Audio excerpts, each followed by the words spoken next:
பிரவீன், புதுச்சேரியில் 2024-25 பட்ஜெட் தாக்கல் இன்று காலை தொடங்கியது. 9:30 மணி அளவுக்கு சிபி ராதாகிருஷ்ணன் புதுச்சேரி சட்டசபைக்கு வந்தார். அவர் சபாநாயகர் செல்வம் அழைத்து சென்றார். இவரது உள்நுழைவு சென்ற அவருக்கு துணையாளர்கள் எதிர்ப்பு தெரிவித்து திமுக காங்கிரஸ் உறுப்பினர்கள் ஆளுநருடன் வாக்குவாதம் சென்றனர். உரையில் என்ன விவரங்கள் இருக்கிறது என்பதை அமைதியாக கேளுங்கள், அதில் இருக்கும் சந்தேகங்களை குறிப்பிட்டு அதற்கு விளக்கம் அளிப்பேன் என எதிர்க்கட்சி உறுப்பினரிடம் சிபி ராதாகிருஷ்ணன் வலியுறுத்தினார்.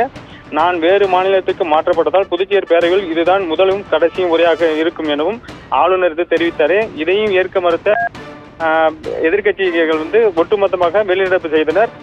இதனைத் தொடர்ந்து பார்த்தீங்கன்னா புதுச்சேரியில் ஆளுநர் உரையில் புதுச்சேரியில் அரசு துறைகளில் காலியாக உள்ள 1119 பணியிடங்கள் நிரப்பப்பட்டுள்ளதாகவும் பட்ஜெட் கடந்த ஆண்டு 93.87% செலவிடப்பட்டிருக்கிறதாகவும் இது கடந்த ஆண்டை விட 6.55% அதிகம் என்றும் புதுச்சேரி தனிநபர் வருமானம் 2,63,000 உயர்ந்துள்ளதாகவும் ஆளுநர் உரையில் வாசித்து வருகிறார். பிரவீன்.